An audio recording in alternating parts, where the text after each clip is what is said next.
quiet seaside town, an evil laid to rest centuries ago, has risen.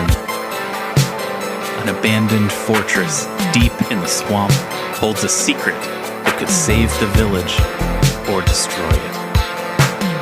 Now, a band of adventurers sets out to dig up the wounds of the past and bring the light of day to the roots of ruin. This is Tabletop Gold.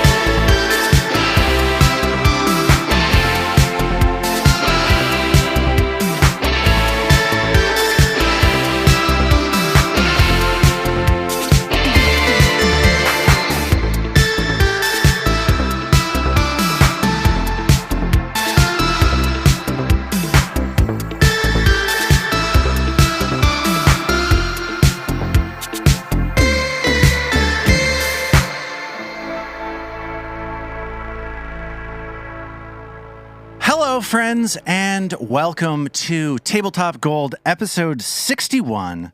Is that a prime number? Yeah, call in now and let me know. My name is Lars Casteen. I'm the host of the show and the game master, and I'm joined today on this beautiful, rare, first time ever, maybe, afternoon record. We're recording this as the sun is shining upon us.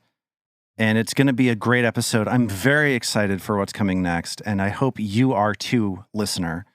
But before you get to the thing you're excited about, first we have to meet everybody and talk about some stuff. So let's do that right now. Armat Humphreys is here. Hello. Hi, Armat. Good to see you. Robin. Oh, crap. I was last supposed to name. decide by now. Crap. Robin Lange. Lange. Oh, Robin Lange? Is that Robin Lange? You know, obviously you it is your prerogative to change that at any time you want to. I'm not allowed to tell you what your name I is. think you should decide episode by episode. Yeah. Oh, that's a good idea. Each episode. You know what? Ooh. Who knows? Maybe next week I'll be Robin Casteen just for funsies. Or Stephanopoulos Oh. Gregory. Yeah, I was going to say, Oh. what a surprise that Zoe, with her dual character, is suggesting that you just kind of like to flip it every time. Duel is limiting to the multifaceted nature of Norman and Ao. Thank you very much. Yeah, how dare you? Minimum of 2 characters there. Zoe Chernicoff is here. Hello. And David the Tin Man Chernicoff is here as well. I sure am. Well, friends, like I mentioned before, it's an afternoon record. Let's open up the curtain a little bit. Scheduling over the summer has been a little bit difficult for us. People have various things going on. We don't have this sort of steady schedule that we have had, and we have been picking up recording sessions along the way, doing a variety of things to deliver to you, listener, the high quality entertainment product that you pay us so much money for week after week. All right. And all right. And today we are recording during an afternoon, and typically you are used to Zoe and David both coming to us from beautiful Chapel Hill, North Carolina. But today, Not today. not today. Today, something a little bit different is going on. Zoe or David, whoever wants to tell what's going on. Why are you in different places? Where are you? What's happening? Etc. Do you want to trade off words, babe? Like Run DMC? Today. I fortunate to Tell. All right. Well, maybe we can nip that in the bud. All right. Okay, sure. I am in a very familiar place, and anyone who might be, watching the video feed of this would recognize that. Zoe, on the other hand, I'm in a different place. It's a whole different background because we are moving to a new city, a whole new city, 2.5 hours north of beautiful Chapel Hill, North Carolina. We're moving up to Richmond, Virginia. Ooh. beautiful Richmond, Oh. Virginia. Beautiful, right? Beautiful yes. Richmond. As people have Richmond always, is beautiful. It is. It turns out to be a great city with which we are quite smitten. But yeah, we're moving in the process. The slow, for anyone who's moved before and thinks it's bad, you got to move with small children. Oh. I mean, moving is terrible. Moving before we had small children was terrible as They well. can barely carry anything. Anything. And we got the yoke fitted for our son, but Yeah. it just he grimaces, he whines. Is he dropping his weight, really putting his hips into it? That's the thing. We keep saying, use your legs, bud. Don't use your back. And His he just technique cries and is cries. terrible. Anyways, I was having a funny experience here this morning. I don't know if any of you all have had this. We've been to the area a bunch, but had not gotten to walk around of what can you get to on foot 15 minutes from the house that we just moved into. It was all a real flurry. For anyone who's tried to buy a house in recent months, it's a fucking clusterfuck out there. Don't recommend. It's a nightmare. David hadn't even seen this house when we put in the offer on it. Like, guys, it's really been a whirlwind. David had COVID and was stuck in New York. It's a whole situation. He's now been there, which is good. There's so much going on. Yeah. It really has. It's been tough to record. Yeah. Listener, now that you've made it here to episode 61, there was a string of maybe 3 episodes there where David had COVID as we were recording. Just 4. So you know. No. It was when we had it when we were doing the well, guys, we got to buckle down. The summer's going to be tricky. We're going to do 4 in 7 days, and I got COVID There was that one week where we did 3 episodes in a week. Yeah. Woof. That was my other time. My background was different. That was not our new home. That was our random friend's house where I was convalescing with COVID. Stuck in Long Island. Yeah. Well, I bought a house. God bless him. That's right. Kevin Rowe is a You picked a hero. great one, babe. I did Thank pick you. a good house. Yes. Yeah, thanks for doing that. Anyway, so in quick succession in this charming walk around the neighborhood that we are going to be living in Richmond, I came across the following 3 stores, which made me feel pretty good about where we're living. One, a place that advertises itself as the best pupusa shop in our neighborhood, 3 minutes down. I'm sorry, the pupusa shop advertises itself as the best pupusa shop in the neighborhood, or the best pupusa shop, period? It says in the Fan, which is the neighborhood we're living in. Oh, okay. There's more than one pupusa shop? I don't know. I guess we'll have to Google. Maybe it's just cool. like the coffee shop in Elf, where it says it's the world's greatest I cup felt like of coffee. Buddy the Elf. I even thought of that when I saw it. So pupusa shop, apparently the best in some geographic area. Yeah. A cactus shop, no joke, guys. Store that just sells cactuses, little ones too. Is Richmond my new home? And then the thing where I was like, what is happening? A sword store. Hello. Go on. You have my attention. You've buried the lead. I don't think ever in my life have I seen a sword store. As somebody who grew up in Central Virginia, a small number of miles away from Richmond, I can tell you that I knew a strangely large number of people that would just drive around with swords in their cars. I think there is a little bit of a sword culture down there. Multiple swords? I don't know. Or just I they had remember one. They had they had their they had a katana in their trunk. Right. And so when specifically a katana or a historical bring back the Confederacy sword. I wasn't really close friends with the Bring Back the Confederacy kids in Charlottesville, but I mean, and they're the ones that make all the news these days. So I guess you missed out. Yeah, I'm not sure they're sword people. Yeah. Strangely, I did. Fair enough. Last time there was a point when I was about 2 weeks ago, I think, when I was back at my parents' and my dad was. I walked in and the first thing my dad said was, "Do you know where my sword is? I can't find it." What? Oh. And I immediately said, "Yes, Dad, I do." And where was it? Yeah.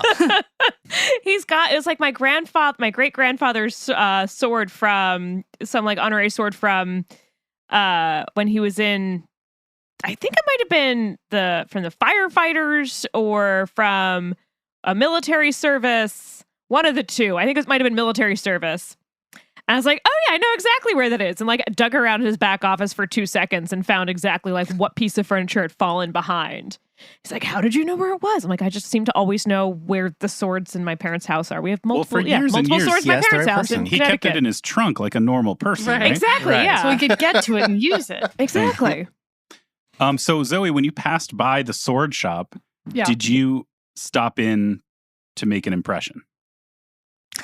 Right. Do we have the support of the sword store? Because we might want to retrain there once we finish the move. I didn't. Okay, all But right. We'll pick it up. we'll put it next time Yeah. we're back in town. Yeah, we'll pick it up next time. So I want to also point, Zoe, the link you sent us to the katana store in Richmond, shockingly affordable. I guess I don't have any benchmark for that. They're all like under $500. Shockingly affordable swords. Well, if you guys need swords, you can come visit us. Well, I was going to say, who's got 4 thumbs and an anniversary coming up? Well, you have 4 thumbs for now. Wait until the sword training. Kicks in. They have an under $100 section on their website. I think the sub $100 category is probably where the bulk of my friends wound up getting their particular pieces. But now we're using friends. Interesting. The story is changing. You know what else is changing? The story of our game. The face. Woo! You know, before we get into the game, though, I would like to take a moment to thank everybody who has left a review for Tabletop Gold at their podcast app of choice, like Chris on Podcast Addict, who says, I was bullied into reviewing this podcast. So it's honest. Yeah. It's real. The listeners love that. It's accurate. Yeah. Yep. So, friends, what do you say we get into it? Let's play our game. Yes? Yeah. On this beautiful Richmond afternoon. Throughout your exploration of the floors below Gauntlet, you've had many strange encounters with a green light that tracked the course of the fallen adventurer Otari Ilvashti through here centuries ago. All told, you've followed this light nearly all the way from the spot where Belcora Haravex is said to have incinerated him with a fireball, all the way to where you are now, a flooded underground cavern where it seems the ancient thief finally succumbed to an illness. Now, a green ghost has risen from Otari's skeleton and warned you to back away.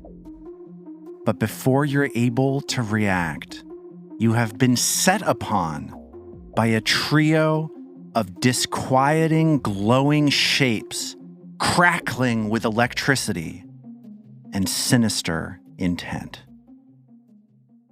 So, friends, here's the situation.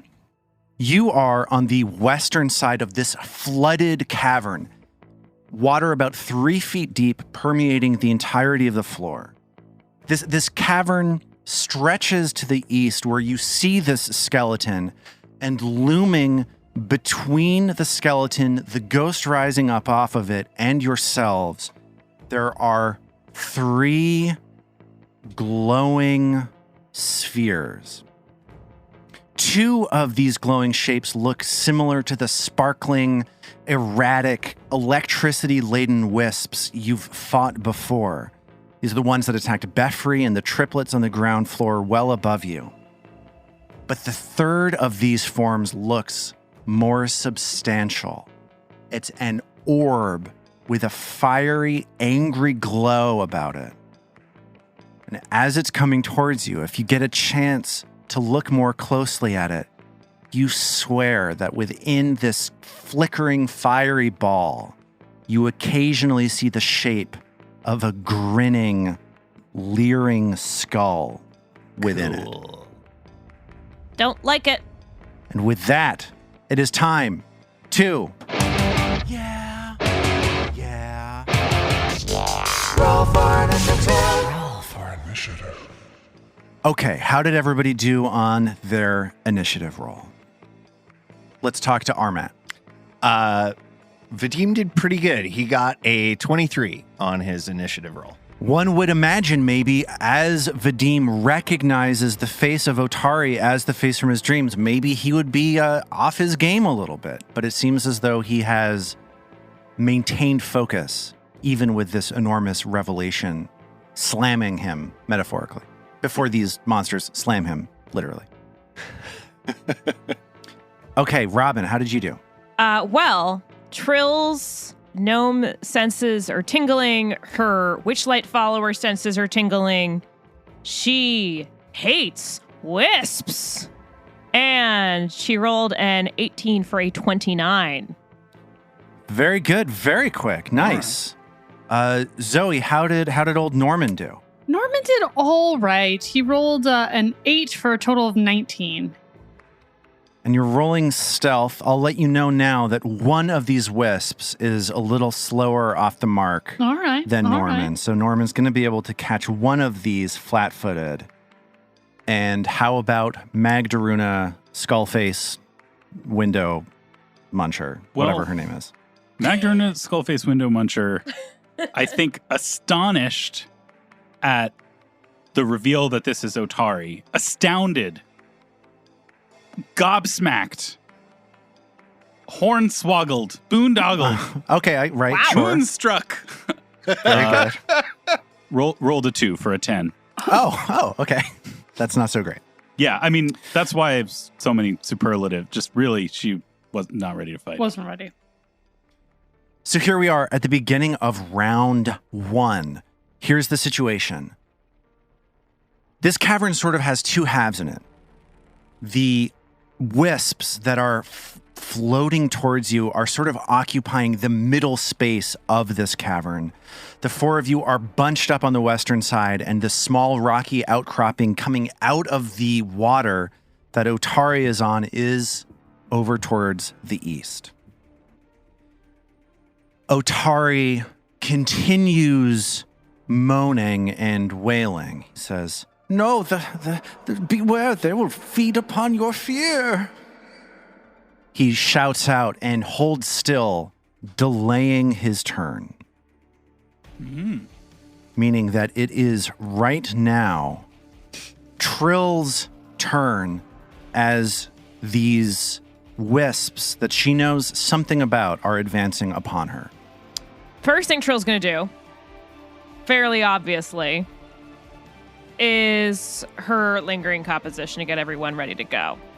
Man, y'all, this fight is no joke. Oh, boy. And that lingering composition is a 31. Okay. Hot dice for Robin Lange tonight. That is a critical success, Hey. Hell yeah. meaning that your next So- composition cantrip will last for 4 rounds. I'm going to go ahead and throw that Inspire Courage into the chat for everyone. Thank you, Trill. Thank you, And Trill. you see that Otari seems somewhat boosted by your song. We inspired his courage as well. I can't just stand here and let you be taken too. I must act. There we He- go. Faintly howls into the cavern. They're just wisps. We can overcome them. She shouts out. And knowing that there was, but needing to know more information, I think, about this newer one, Trill's going to recall knowledge using her wisp lore. Sure. Oh, that applies? It sure does. Wisp lore, yes. Let's see what Trill's obsession about wisps has taught her. So go ahead and give me a blind wisp lore check, please. Trill sees this red fiery wisp with the occasional glimpse of a skull coming out from it, and she recognizes this as a will-o-wisp. The classic. Unlike the flicker wisps that flank it. Oh. What she knows is that flicker wisps are known for feeding on confusion. They disorient and confuse their prey. Oh. Will-o-wisps, rather, feed on fear. They attempt to terrify their quarry and then strengthen themselves by consuming the emotion of fear. So that's what Otari was talking about, presumably. Okay, so she's communicating all that information. So we need to work against fear effects, which couldn't be any better than Inspire Courage. My God. My God. Increases saves against fear effects. And Trill has one action left. I forgot it did that. Great. Hooray! God, it's almost like Trill was made for this moment. Yeah, with the wisps and the fear effects and Yeah. the... Do they have weakness to harmonized string Trill also notes? has an expertise, terrain expertise in underground water terrain. Oh my god. Oh, Wow. hey. Let's just give her the hero point card now. It feels rude not to. Trill's time to shine. Yeah, if only Trill could actually do anything to attack these. Oh, wait. Yes. Well, Trill does know that, like other wisps, this wisp is immune to most spells. Yeah.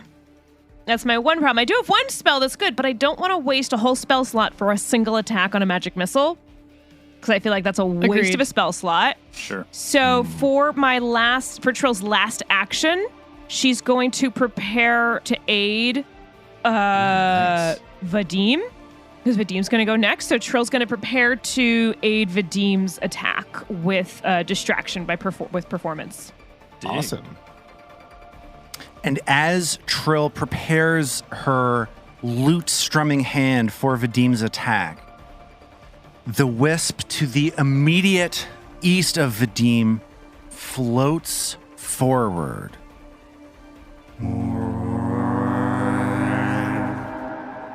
And then just starts strobing like crazy. Vadim sees We all lights rave. flashing in his eyes as Norman starts dancing. And I need Vadim to make a will save that I just put in the chat. Cool. 19. Okay. That 19 passes. Hey. Oh. Wow. Was not expecting that. Yeah, me neither. So Vadim feels himself getting a little disoriented, but is able to steel his mind and not be confused by this light show in front of him. As he does that, it is now his turn. Cool. I'm debating between going for the one right in front of me and the willow wisp, which seems like maybe the higher threat because I know fear effects are pretty rough. As you look out towards the will-o-wisp, you see that this water coming up to your waist is going to be difficult terrain, so it's going to take a little bit of work to get over to it. Got it. Okay, then Vadim is going to stride, and then he is going to do a double slice.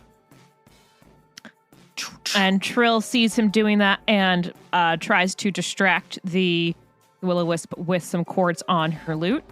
And that is a 27.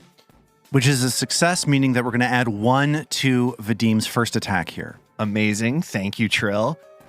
So Vigilance is a 20 to hit, but his 21 with the aid. 21 with the aid, and the dagger got a 20 on the die for a 32 to hit. Yeah. Oh! You gotta draw. Let the rave continue. Yeah. Nice. Gonna Nice. start throwing some shapes here. Vadim with a crit card. Are we doing piercing or slashing damage? Gonna go slashing. A crit card called That'll Leave a Mark.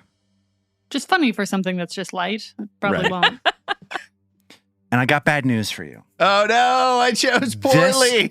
Crit card does normal damage. The target takes 2d6 persistent bleed damage. I'm going to let you know, I don't think this thing's got blood, friend. So that's looking like normal damage So unless all it does is nerf the damage. all it does is nerf the damage unless you want to spend a hero point to cancel the crit card. No, I'm gonna hang on to that hero point, I think. Classic crit deck. All right, Ugh. I'm gonna roll the damage. Pretty good damage roll though. That's a 12, but I imagine some of that won't get through. It all gets through. You slice into this orb with this grinning skull inside of it, heat washing off of it as you do so, and this skull just clacks its at you through the orb as you do it. Love This it. creature does not seem to have anything resembling resistance to slashing damage. Awesome. Okay, good to know. As Vadim stabs into this will-o-wisp, Otari looks inspired to act, and he shouts, "Stand perfectly still." And his ghost disappears into the ground. Vadim looks down at his shadow and sees Otari explode up out of it and reach his ghostly hand out towards the skull to try to disintegrate it with his ghostly hand. Love a phantom hand. So here is a strike against the Will-O-Wisp. Oh no. It's out of practice.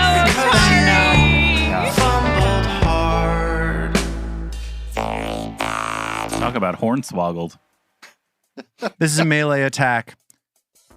The critical fumble deck gave us a broken weapon. The weapon's current hit points are reduced. So none of these cards are doing All anything. right. Or Okay. it's all Hey, okay. it's a wash.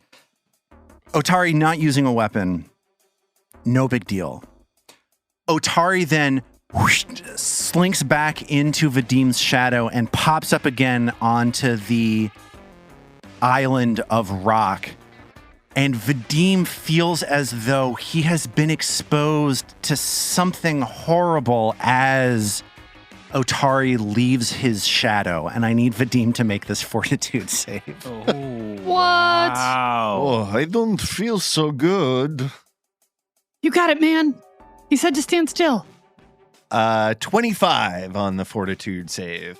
The DC was a 25. Oh. So let's give Vadim a hero point for that. I will take it. You shake off this bad feeling as the Will-O-Wisp in front of Vadim starts clacking its jaw again, and Vadim is struck by an image of a mountain of his fallen brethren, and fear plunges into his heart as this creature makes an intimidation check to demoralize Vadim. Remember, he gets a +1 status bonus against fear saves. So let's give Vadim's will DC a +1 as I rolled a 30. All right. So that is not a crit thanks to the Inspire Courage, but it is a success. Wow. Only because of the Inspire Courage. Only because of the Wow. Inspire Courage. Because it's will modifier +10, Yeah. right? So that would be 20 plus 21, thanks to Trill. So it's only Trill's words of inspiration that managed to pull Vadim back from the brink, making him only frightened 1. A wee bit frightened. huge. At this point, the Will-O-Wisp jolts forward and attempts to shock Vadim with its full strength. That's a 34 to hit. Yeah, that's going to hit. And that's a crit, in fact. So Vadim gets jolted in this water splashing up as he takes 24 points of Yikes. electricity damage. Dang. And the Will-O-Wisp slinks back, bobbing over the water. You see the reflection of this fiery ball as it slinks back towards the island holding Otari's ghost. It is now Norman's turn as Vadim gets jolted. Norman sees that there is one flicker wisp that has not gone yet. The other two wisps have gone. Norman, prepared to stand back and let others do the hard work, has come into this cave and drawn his bow. So he quietly gets Chompers up and draws. He has these special bows, which I'm trying to find. How do I say that's what I'm using? We'll figure it out after you do it. Okay. So he goes to make a strike with Chompers. And you're firing this viper arrow at it? A viper arrow, that's right. And that is a 21 to hit. And that That just barely hits as this viper arrow flies forward from Chompers the bow and connects with this flicker wisp. So you can now, as an action, you can shout out a command word to have this arrow transform into a viper. Yeah, I think that I want to do that, right? Well- It seems silly to have gotten this far and be like, never mind, forget the viper thing. Yeah, great. So Norman says, hitchy pitchy potch potch, which turns out to have been the word. Okay, so let's go ahead and roll damage for the arrow strike. So that is 7 total damage. 7 total damage, and as this arrow connects with the flicker wisp, it transforms into a viper, and the flicker wisp is affected by viper venom, which means that this creature needs to make a fortitude save, which I will tell you now is not a good save.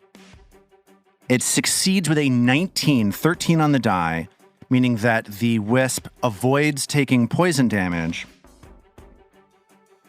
Rude. And then, so that was, how many actions was that from Norman? That was including 2. That was one arrow, 1 hachi pachi pitch piss. Okay, so Norman has one more action. And he fires another arrow. And that time he has a 24 to hit. So a second arrow hits. Do I get the sneak on that too? I do, right? You do, yes. That is a total of 9 damage that time. Nice. Huge turn for Norman. 2 quick arrows fly out. One of them, of course, transforms into a viper with a hachi pachi machi bachi. Total of 9, 7, 16 points of damage from Norman for those 2 actions. At the end of Norman's turn, the viper is going to attack. So the water has this snake swimming through it that charges forward and tries to bite onto this flicker wisp. That's cool. It gets a turn? Yes. That's so cool. That is hilarious. So here comes the strike from the viper. 12 on the die, 20 to hit, just barely hits. Hey. Yeah, it does. Go, Viper, go! As the viper does 1d8 minus 3 piercing damage, triggering the minimum of 1 damage. Boo. And the viper is going to attack one more time as it jets out twice. Sing, sing. This time, it's a miss. The viper summon creature gets 2 actions. That's it for the viper as it gets added to the initiative tracker after Norman. I'm pleased with that. Yeah. I also really like its logo, which is sort of like a belligerent boy with devil horns or something. Yeah, that's the Foundry. I don't have art for this logo that you're seeing right now. That's the Foundry. How dare you, Zoe? Yeah. Logo. That's the, I wasn't expecting that to happen. We'll call him graphic. Christopher. Yes. At this point, the flicker wisp jolts towards the viper and starts trying to shock it to get it off of its case. That's going to be a 26 to hit. That is a critical hit against the viper. And that means that the viper is going to take a total of 10 points of damage, electrocuting the viper, which sinks slowly to the bottom of this cavern. Oh, goodbye, Christopher. Well, he had a brief but beautiful life. Christopher the viper. R.I.P. You love when we Every name viper things. dies. Few vipers truly live. And with that, the flicker wisp just continues jolting people wildly.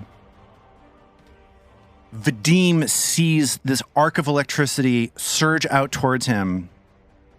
That is going to be a miss. A 20, because it is the wisp's second attack, as Vadim is able to dodge out of the way. And at this point, the flicker wisp Gives up and dies. retreats to the southern side of the cavern. it is now Mag's turn. Finally. Yeah, so Mag has been really affected by all of this. Otari is here. There's A lot of zapping. Yeah, A Trill's snake has appeared from nowhere.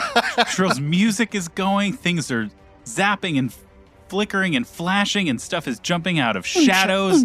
And there was a snake, and now there's no snake. And I think it's fair to say that she's pretty shell shocked. But as she sees this flicker wisp move away from the center of the cavern, sort of dispersing down to the southern wall, she snaps to. And thinking of Otari, her home's namesake, trapped down here in this cavern, imprisoned by this terrifying wisp for all these years, she flies into perhaps the rage of her life. The rage of her life. Amazing. Had the rage of my life. Sort of has a different emotional sort of content than gonna I was do the thinking, but lift. okay, sure. Well, this is how she experiences all of her emotions. Is you know? it the rave of her life or the rage of her life? She could start out feeling proud or jealous or scared, and eventually it all just becomes one big mad. With actions 2 and 3. Now, Lars, you mentioned this was difficult terrain, which would have anyone's speed. Yeah, each space takes 10 feet of your movement speed to turn into rather than 5. However, the sudden charge feat allows Mag to stride twice. So Absolutely. double her range, which will keep this will-o-wisp in range of Mag. And maybe, I guess, there's no space to stand up there. The will-o-wisp is in this choke point in the middle of this cavern. It is covering all territory between the two opposite walls of the cavern. Almost like it planned that. Instead, I'll take up a position in the one spot between the will-o-wisp and Vadim at the edge of this cavern. So water goes flying as Mag just barrels forward, pushing past Vadim to confront this will-o-wisp. And the confrontation will look like a two-handed bastard sword strike from Haplo. And that, my friends, is a 31 to hit. 19 on the die. That's going to hit. That'll hit, huh? So the bastard sword sinks into this sphere of energy. Glints of light playing off the blade into the cabin behind. And that will be 16 damage. Ooh.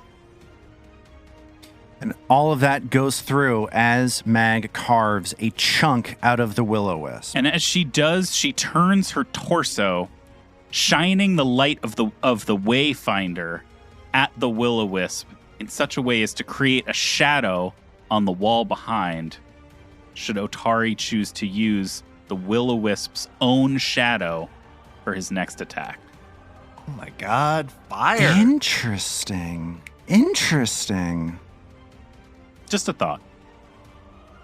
Yeah. Just a little thinky-do. Very interesting.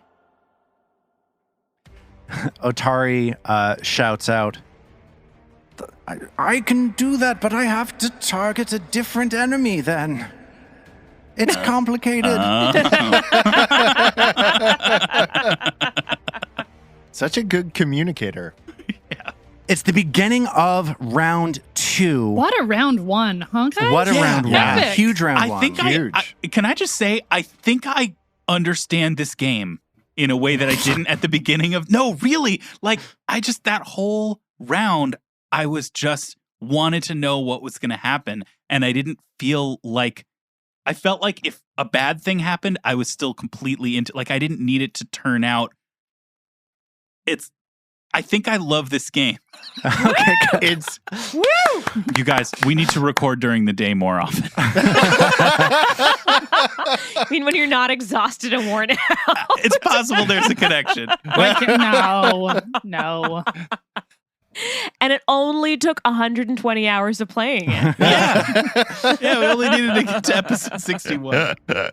We're at the top of round 2, and this fight water is splashing everywhere as this fight has broken off into a lot of different fronts all around this cavern. On the western side, Norman and Trill are standing a short distance away from one of these flicker wisps that is just barely a couple of jolts of electricity in the air. It looks very badly off. Towards the middle of the chamber, Vadim and a second flicker wisp are squared off against each other. Vadim back to back with Mag, as Mag is red-faced, swinging her bastard sword at this fiery skull. And then a short distance away from her on this island is the green, emaciated ghost of Otari Ilvashti. And if you're wondering why I didn't mention Chris the Viper, it's because we lost someone. That dude's dead. It's been a hard fight. Yeah. It is now. Dude's dead. It is now Trill's turn. Guess what? It's time. It's time. I'm gonna make it short. Trill on her lute plays 3 pointed strings and lets loose 3 magic missiles. Woo! Okay. Sorry, magic missiles are a spell, but they do hit? Yeah, magic missiles on the short list of spells that wisps can be effective. I love that for us. I'm glad we've got something.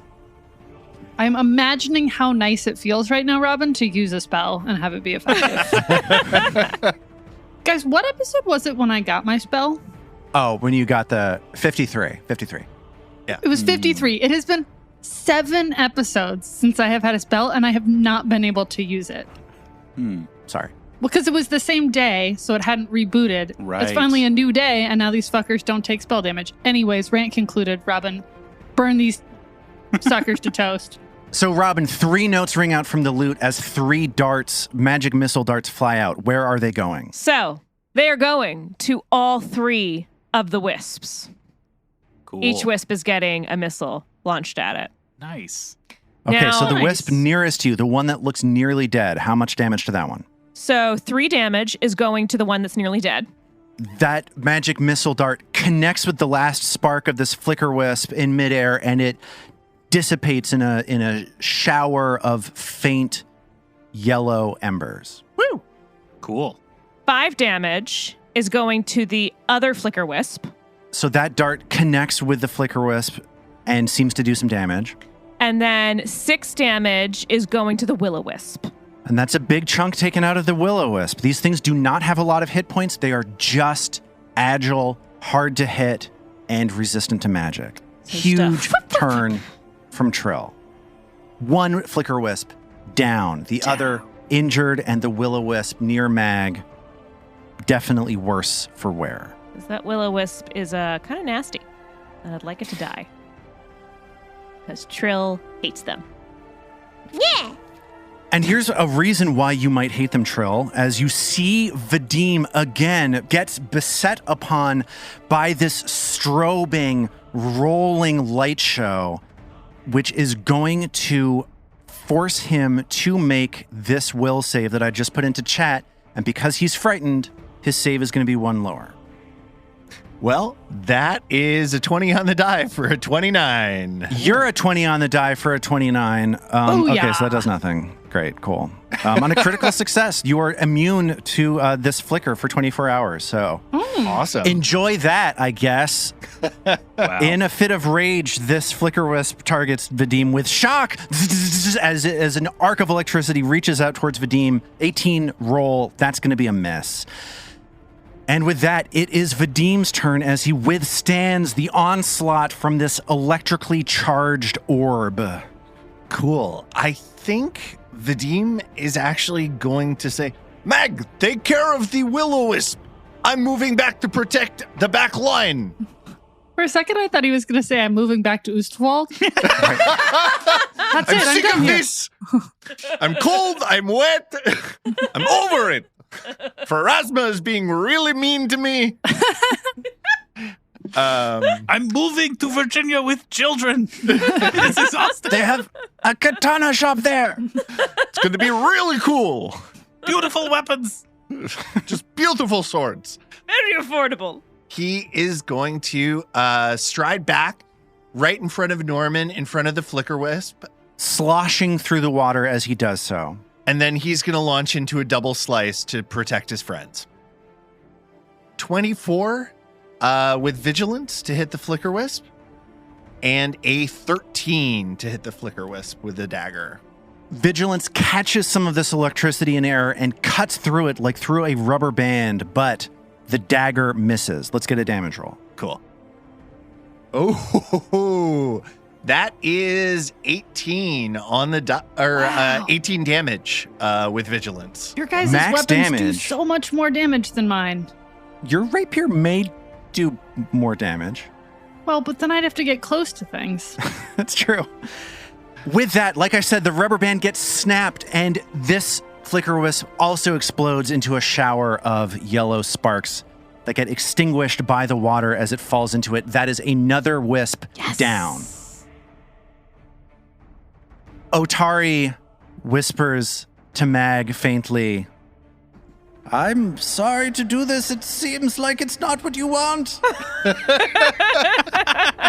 And Mag looks down and sees her shadow just get infected by this smelly ghost, popping out and reaching his ghostly hand out towards the will-o-wisp. Mag is the one who followed the green light. Yeah. That is a 37 to hit, Wow. which is a critical hit. Otari, with his ghostly hand, does 28 points of damage, Wow. causing the will-o-wisp to shake, cracks form upon it, and it explodes out as the shape of this skull dissipates in Mag's face. And I need Mag to make a fortitude save now, please. Yeah. The battle is now with Otari, who slowly kills us all. That's a 22 fort save. Yeah, Mag's fine. Mag feels fine. Nope, no big deal. As Otari bursts out of her shadow and deals this incredible blow to this wisp in front of her, Mag staggers backward, as Otari retreats from her, clearly shell-shocked and with an enormous smile on her face. And as she reels backward from the strange feeling of the spirit leaving her shadow, she says, "The honor is mine." And then she drops to one knee in the water, splashing water all around her. And as the rage fades from her face, she begins to laugh. Vadim will stride up and clasp Mag on the shoulder, and he's more focused on Otari. I think he's equally fascinated, although in a different way, since this is the face he's been seeing every night. Trill's wide-eyed and just amazed by the sight in front of her, and she very easily hops through the water, finding her way, and puts her hand on Mag's shoulder, looking at Mag. Mag, are you okay? What was that like? It was like being history. I know what she means. Trill starts to walk forward closer to where the ghost of Otari is on those rocks. You said it felt like history. It's interesting you say that. I myself feel as though I have become history. I've been down here being toyed with by those things for so long. Did they kill you? Are they what killed you? Do you remember? My memory is a little uneven, but I can try to tell you my story. There's so much I want to say to you. How does Vadim react to seeing this face now? What is Vadim going through? I think he's just a little bit still stunned emotionally. So he's coming up, listening to other people, and then finally is just like, "You're the face. You are the face I have seen every night in my dreams. Pharasma has sent me to you. What? Why?" Well, I'm not sure I have the answer to those questions. I can tell you that I have had nightmares, waking nightmares, as I've been tormented by these horrible wisps. They give me visions of fire and an explosion. I'm falling through the ground forever and ever. Those wisps feed upon my fear as they give me these visions. But perhaps this is related to you. I've felt a calming presence for the last couple of weeks. A peace, like I've felt something coming for me to help me. Well, yes, I'm here to help in any way I can. I assume you would like to move on, to stand before Pharasma as a petitioner to reach your final reward. This is an incredible relief. But before I can move on, I must take care of that which is holding me here in this place. What? He turns towards Norman and he says, "Let me begin to do what I need to do by telling you the story of how I came to be here." Well, I think I saw some of that. I mean, we know a little. There was this demon, and we saw you run away from Belcora down the hallway when the bomb went off. You know, everyone in town thinks you died then, so we thought maybe you were still alive, and you kind of are because you're a ghost. But anyway, sorry, I'm interrupting. What were you going to say? What you're saying is, it appears that whatever you've been shown is true. But between the time that I was hit by that fireball and the time when I died here is a blur. We were on the ground floor. Belcora was cornered. We had her. Our journey from Absalom was a success.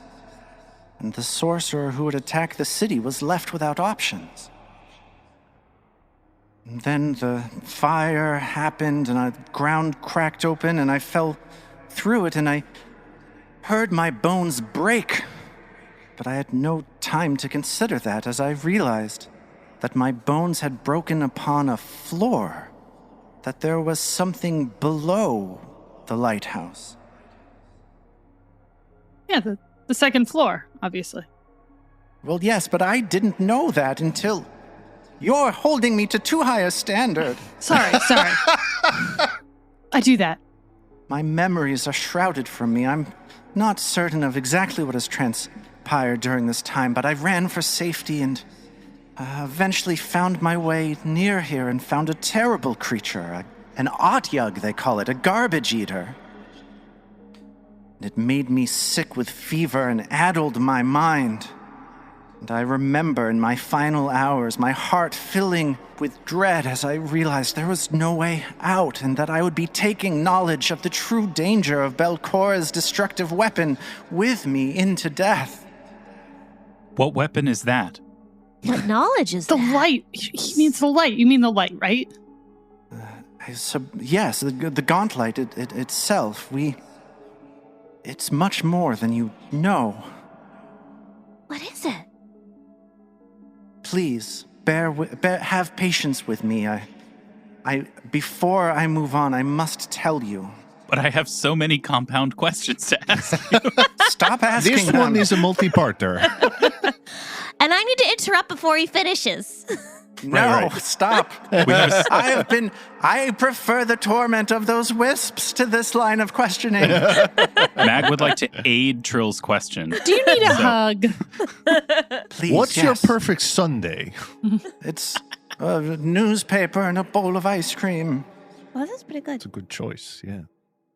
Well, the things that I learned before my sickness took me and the things that I've learned since I have been here, I must tell you, if Pharasma has guided you here, he turns to Vadim, let me pass this on so that somebody may act on it in a way that my brothers and sisters in the Rose Guard were unable to.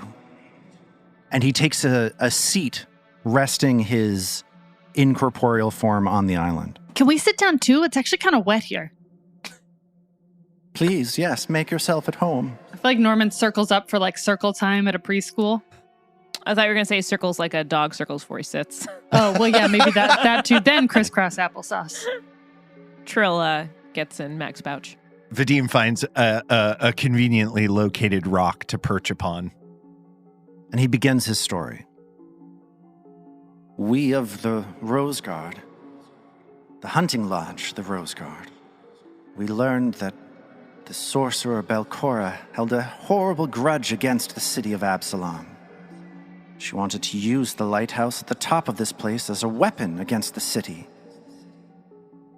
We weren't sure exactly how this weapon was supposed to work, but Zarmavdian, with his great intelligence and knowledge of the arcane arts, came to the conclusion that the lighthouse was able to move, to transport creatures across long distances.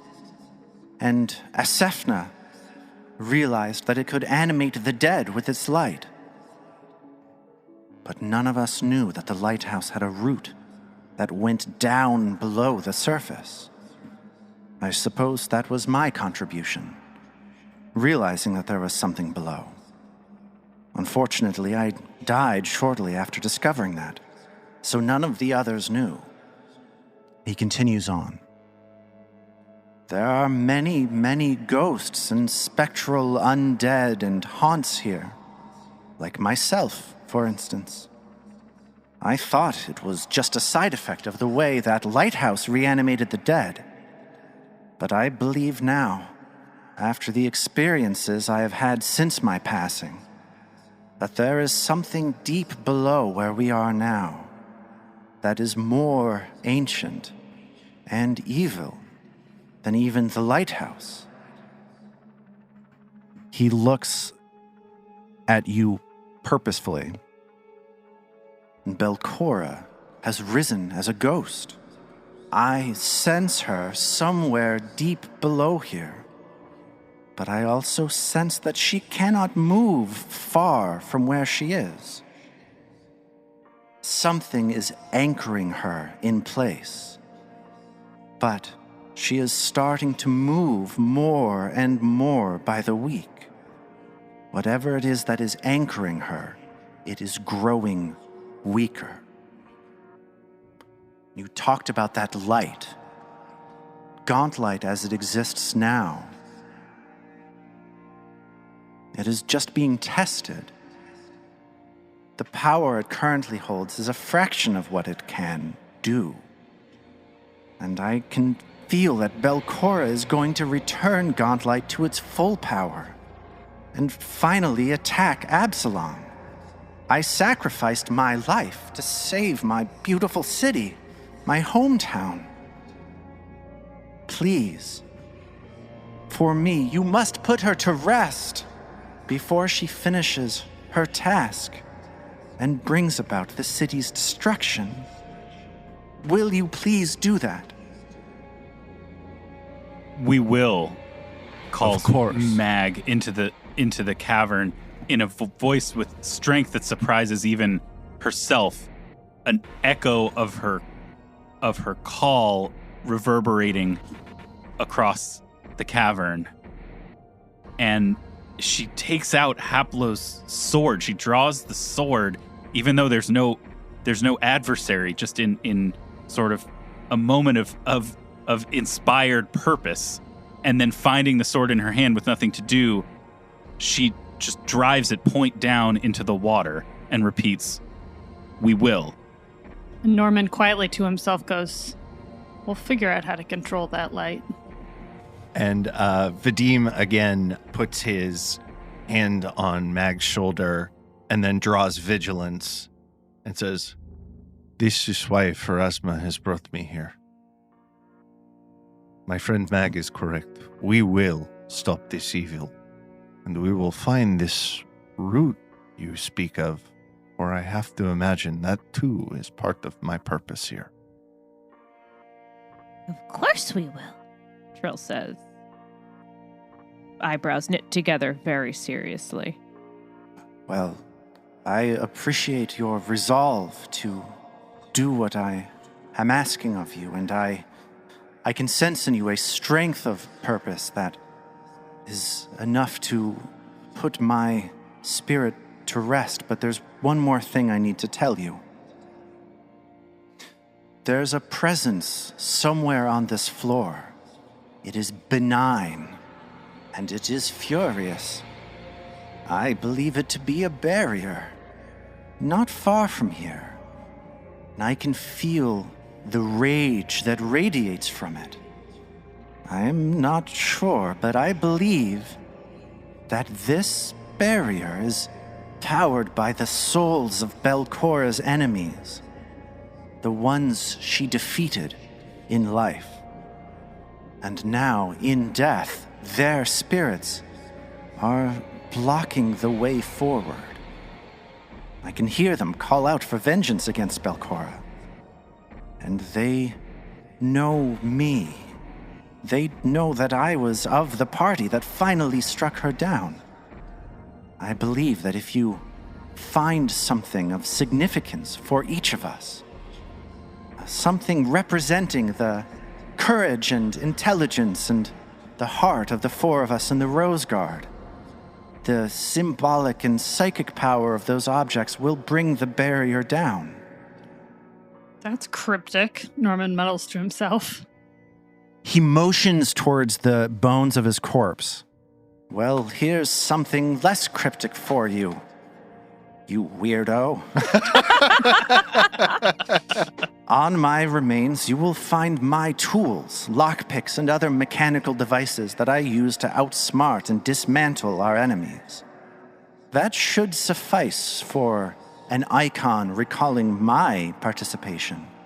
Hopefully, somewhere nearby, you may find objects of similar significance for my 3 comrades. How did they get down here if you came down but they didn't? Perhaps they are not down here.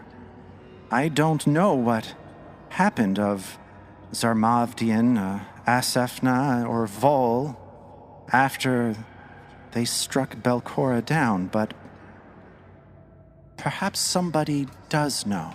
Actually, no one knows what happened to Zarmavdian. In the moment of silence, as the heroes consider this, Mag draws a breath in. One thing I do know, Otari, is that in the centuries since you fell, since you brought Belcora low, your comrades stayed a while in this place and founded a town here, one not so large as Absalom, but one that has grown and been home to many souls, among them my family. A town that stands to this day in honor of your gift to us, and to return that honor bears your name. That is hard for me to hear. I wish I could have gone on with them and helped them start a new place. But you're right. The fact that they named it after me does bring me comfort. I'm glad that as I pass, that something of me remains behind. Just for a second, says Norman, going back to that lockpick, do you think the barrier of souls is going to want to keep that, or do you think we're going to be able to just kind of show it to them and then maybe hang on to it? I don't. It sounds. We just want to honor your memory, like Mag was saying, and keep it with us. That is a good question. Let me check the book. See what it says in the adventure. I believe that if you show the spirits that are furious at Belcora these 4 items, that will be enough to disperse them. So you'll still get to use the cool loot. Awesome. Norman goes for a high five to anyone near him, but no one high fives because that's not the point right now. So he just puts it down awkwardly. Norman, not now. I feel like as a thief, though, Otari totally gets it, you know? I wouldn't do it if I couldn't get to keep using something cool. He turns to Vadim. If you agree to carry on this mission and stop Belcora from restoring Gauntlights to its full power, I believe I am ready to move on. Of course. You need not even ask. I would not leave here without giving my own life or finishing this mission. Be at peace, friend. So what is Vadim doing here, do you think? So I think he probably will start, like after giving him the spirit a little smile, starts chanting the rite Pharasman last rites, basically. And as he does so, talking to Otari, just like, you know, little bedside manner stuff like, you're going to be at peace now. You will travel to the boneyard where you will stand before Pharasma as a petitioner. She will hear your story, and I cannot help but imagine she will send you to one of the beautiful after realms where you have earned your reward for your great service against the undead. You can be at peace. Go now to your rest. And you see him relax as you start carrying out these rites. And his incorporeal form starts to dissipate in front of you for a moment. And then he suddenly looks as though he is struck with a deep sense of fear. Whoa. And he says, "Oh, no, it is that vision again. The vision of fire and collapsing stones. The vision those lights kept forcing me to see." Can Trill play some music to help? Trill wants to start playing. So Trill starts playing some music to help him, some soothing music. She sees this happening, and she knows that her lingering composition helped before. So she hopes that by playing some soothing music, she can help with this vision. And the soothing music fills the room, fills this cavern. And he stops for a moment and he says, "But no, the vision is different this time. I'm not seeing what the will-o-wisps are showing me. I'm seeing how it really was, clearly, for once." And his eyes roll back in his head. "Belcora, she used some sort of sorcery to freeze me in place. I was unable to move. But in focusing on me, she left herself open to Zarmavdian, my friend. Zarmavdian, he couldn't see anything but his quarry. He starts casting a spell. He doesn't see that I'm there. It's an enormous explosion, a fireball. And I'm hit rather than Belcora. As Rajani rushes forward and cuts Belcora down, I'm consumed by the flames and the floor crumbles and I collapse through it." Oh. And his face twists into this despairing look. "It was my friend that spelled my undoing, not the sorcerer Belcora. I relied on him.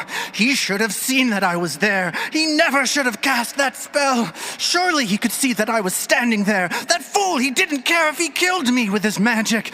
And now I've risen as a ghost below here, and it was all for nothing. All for nothing. There's no use. It's always been a lie. A lie."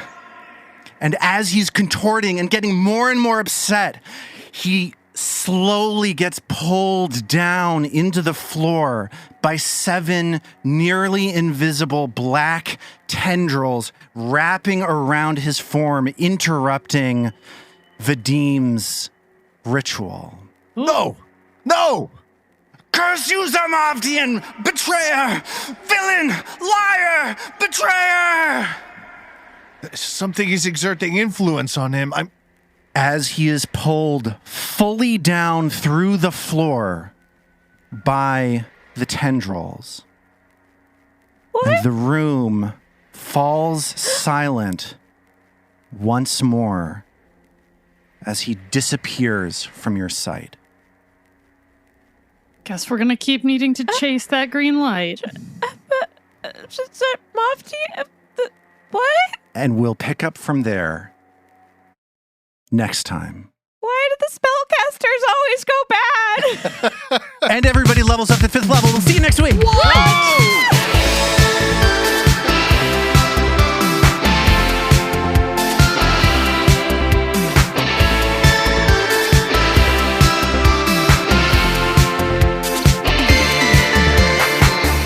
The Roots of Ruin is a Tabletop Gold production, produced under the Paizo Incorporated Community Use Policy. The Roots of Ruin uses trademarks and/or copyrights owned by Paizo Inc., used under Paizo's Community Use Policy.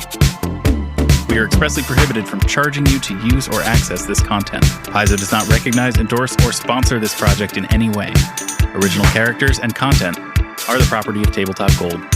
For more information about Paizo Inc. and Paizo products, visit paizo.com. We at Tabletop Gold would love to hear from you. Email us at letters@tabletopgold.com and find all our social links at tabletopgold.com.